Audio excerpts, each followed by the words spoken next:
Hello everyone, welcome you all on my YouTube channel आमीना मोदन। मैं हूं पूजा, पीजीटी कॉमर्स, फरीदकोट, पंजाब। जैसा कि आपको पता है कि मैं कॉमर्स पढ़ाती हूं, तो कॉमर्स में आपको पता है 3 सब्जेक्ट होते हैं मेन, जो होते हैं इकोनॉमिक्स, अकाउंट्स और बिजनेस। तो you can say economics is also the part of commerce. तो अब +2 के जो बाकी एग्जाम्स हैं, हिंदी इंग्लिश, वो हो चुके हैं। अब जो नेक्स्ट पेपर है, अगर आपके पास कोई बीच में स्किल एग्जाम नहीं है, आपका कोई स्किल सब्जेक्ट आपके पास नहीं है जैसे योगा वगैरह, तो अब डायरेक्ट जो एग्जाम होगा वो आपका इकोनॉमिक्स का ही होगा, सीबीएसई का। और वो है आपका 18 मार्च को। तो बच्चे, अब जो बच्चों को मेन टेंशन होगी वो ये होगी कि how can we get maximum marks in our subject.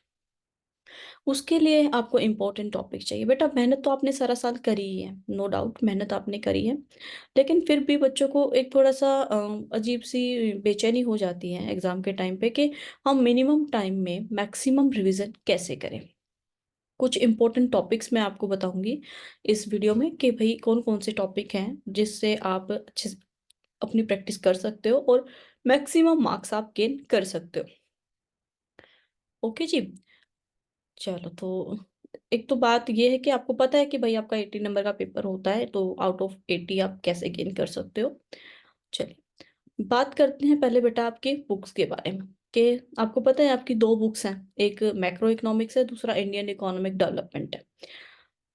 80 number का पेपर आना है जिसमें क्वेश्चन आएंगे आपके 34 में से बेटा, 34 क्वेश्चन में से 20 क्वेश्चन होंगे आपके एमसीक्यूज, और ओनली 14 क्वेश्चन होंगे राइटिंग वाले, जिसमें आपको राइट करना होगा, जिसमें आपके 3 नंबर वाले होंगे, 4 नंबर वाले होंगे, 6 नंबर वाले क्वेश्चन होंगे, जिसमें से 7 क्वेश्चन होंगे आपके मैक्रो इकोनॉमिक्स से, जिसमें 2 आपके न्यूमेरिकल आएंगे और 5 आपके थियोरेटिकल आएंगे।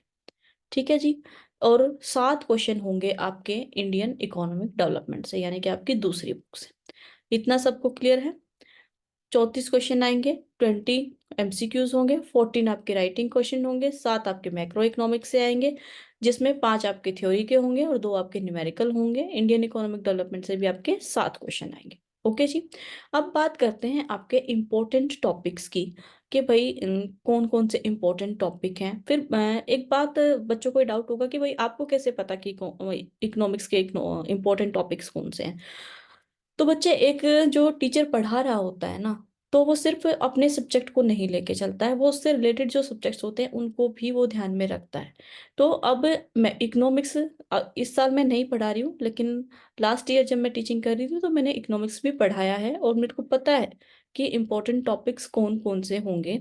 और इसके अलावा भी अगर आपको कोई डाउट है तो आप सैम्पल पेपर से रिवीजन कर सकते हो। मैं नहीं कहती कि आप जो मैं टॉपिक्स आपको बताऊंगी आप वही रिवाइज करना, आप सैम्पल पेपर से रिवाइज कर लेना, आप प्रीवियस ईयर पेपर से रिवाइज कर लेना। मेरा मतलब सिर्फ इतना है कि बच्चे मैक्सिमम मार्क्स अटेन कर सकें। ठीक है जी। ये वीडियो बनाने का मोटिव सिर्फ इतना है कि जो भी बच्चे एग्जाम दें वो अपना बेस्ट परफॉर्म करें, और बेस्ट परफॉर्म कैसे होंगे, जिससे वो मिनिमम टाइम में मैक्सिमम रिवीजन कर सके। ओके जी। तो यहाँ पर मैं आपको बता रही हूँ इंपॉर्टेंट टॉपिक्स फ्रॉम मैक्रो। जो आपकी फर्स्ट बुक है मैक्रो इकोनॉमिक्स, उसमें आपके इंपॉर्टेंट टॉपिक्स कौन कौन से रहेंगे, जिनको आपने मतलब रिवीजन तो आप पूरी कर सकते हो, कर लेना, पूरी रिवीजन कर लेना, कोई इशू नहीं है, 18 दिन है आपके पास, इजीली आप कर सकते हो। ठीक है। लेकिन कुछ टॉपिक्स होते हैं बेटा जो क्वेश्चन क्वेश्चन पेपर में बनाते ही बनाते हैं, जिनसे पेपर में आता ही आता है क्वेश्चन। ठीक है। कुछ ऐसे टॉपिक्स होते हैं, तो उन वो कौन कौन से टॉपिक हैं वो मैं आपको इस वीडियो में बताने वाली हूँ। ठीक है। शुरू से लेकर एंड तक मैं पूरी बुक से बताऊंगी कि भाई ये इंपॉर्टेंट टॉपिक्स हैं। आप कर पूरी बुक को लेना, लेकिन इन टॉपिक्स को स्पेशली कर लेना, इनको छोड़ना मत। ठीक है, क्योंकि इनसे क्वेश्चन आएगा ही आएगा, पक्का आएगा इनसे क्वेश्चन। वो हो सकता है क्वेश्चन की फॉर्म कुछ भी हो, डायरेक्ट पूछ सकता है, इनडायरेक्ट पूछ सकता है, लेकिन क्वेश्चन इसी कंसेप्ट से आएंगे। तो जी, आप पॉज करके इस वीडियो को आप नोट डाउन कर सकते हो इन टॉपिक्स को, और फिर आप रिवाइज कर सकते हो। ठीक है। तो मैं बता रही हूँ नंबर वाइज आपको टॉपिक्स कौन कौन से हैं। तो आपका फर्स्ट टॉपिक है बेटा सर्कुलर फ्लो ऑफ इनकम। ठीक है जी, सर्कुलर फ्लो ऑफ इनकम, ये टॉपिक 1 है। इसके बाद लिमिटेशन ऑफ जीडीपी, ये जीडीपी की लिमिटेशंस कौन कौन सी होती हैं। Method of calculating national income, national income के कौन कौन से मेथड हैं, and how can you calculate national income from those methods. ठीक है, हाउ यू कैन अप्लाई, इसका बेटा न्यूमेरिकल क्वेश्चन भी बन जाता है। ठीक है, तो आपको न्यूमेरिकल का भी पूरा पता होना चाहिए कि किस में क्या ऐड करने से, क्योंकि हमारे 3 मेथड हैं यहाँ पर। आपका इनकम मेथड है, आपका एक्सपेंडिचर मेथड है, आपका वैल्यू एडिशन मेथड है।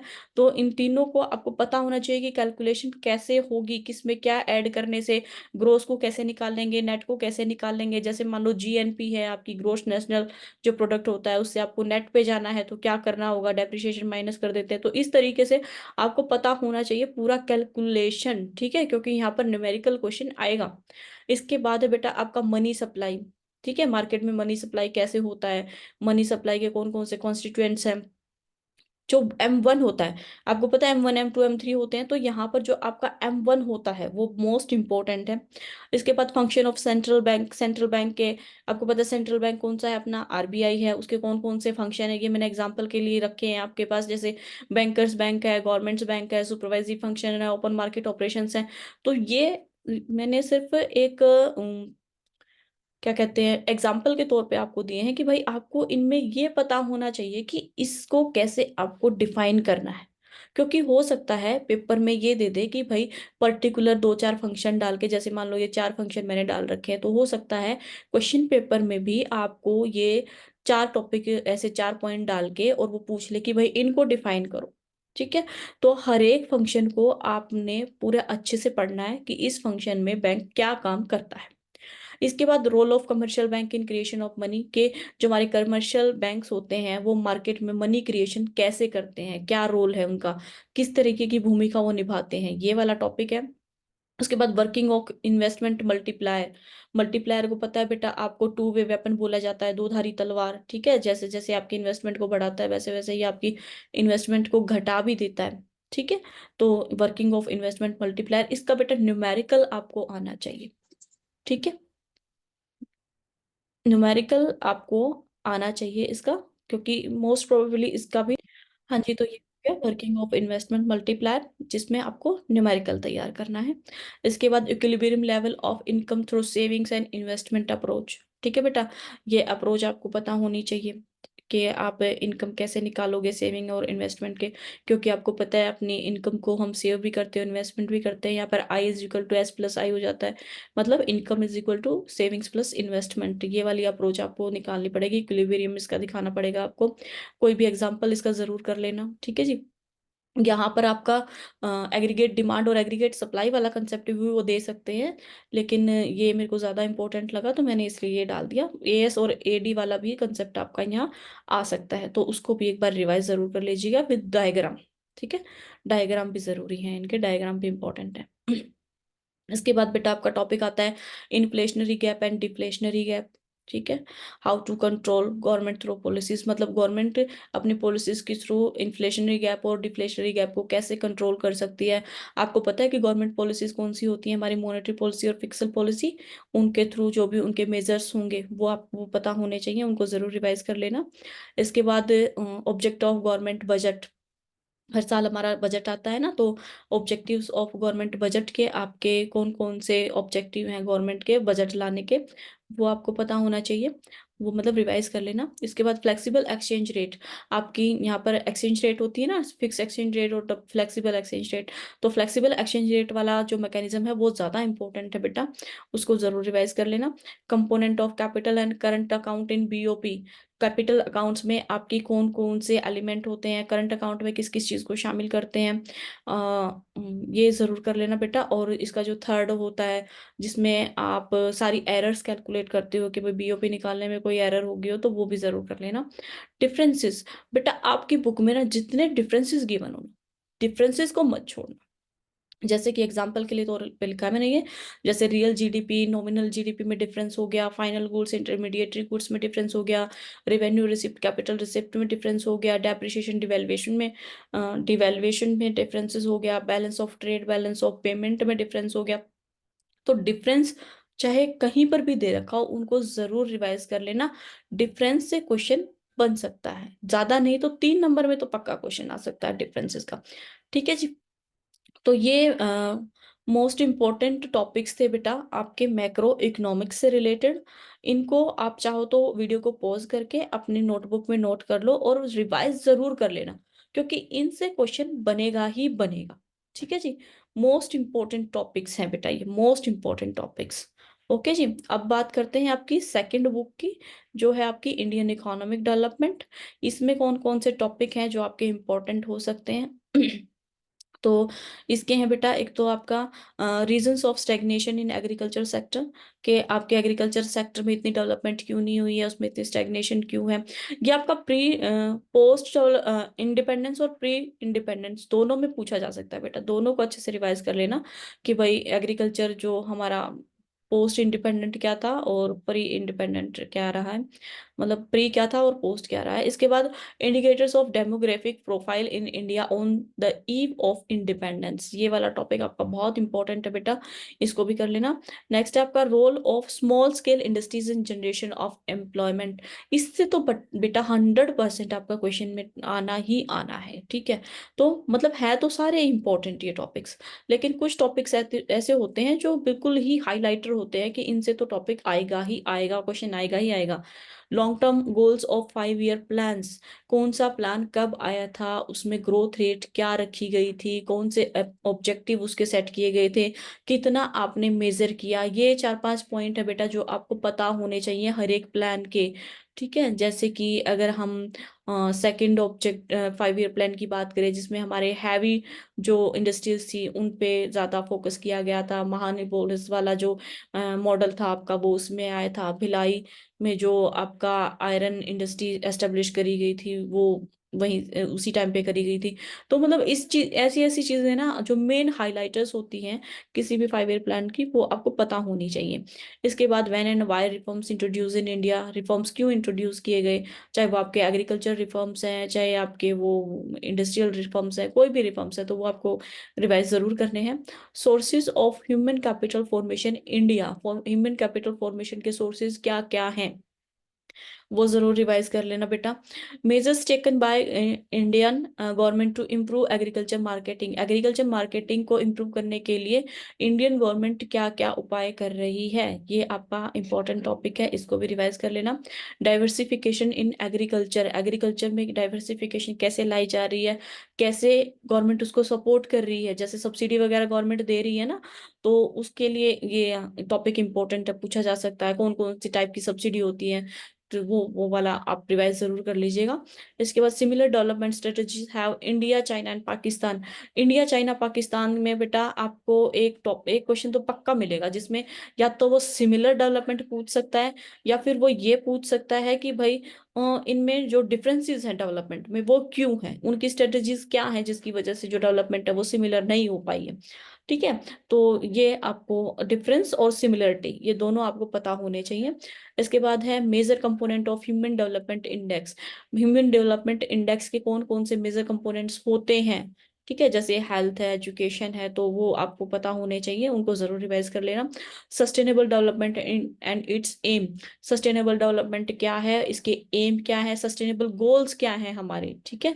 गोल्स में डालना भूल गई, तो गोल्स भी आपको पता होने चाहिए, जो हमारे 17 गोल्स है ना सस्टेनेबल डेवलपमेंट के, वो आपको पता होने चाहिए, वो आप जरूर रिवाइज कर लेना। नाबार्ड और डब्ल्यूटीओ, नाबार्ड क्या है, कब एस्टेब्लिश हुआ था, क्या इसके ऑब्जेक्टिव्स हैं, कहाँ इसका हेडक्वार्टर है, ये आपको पता होना चाहिए। ऐसे ही डब्ल्यूटीओ के बारे में भी आपको पता होना चाहिए। ठीक है जी।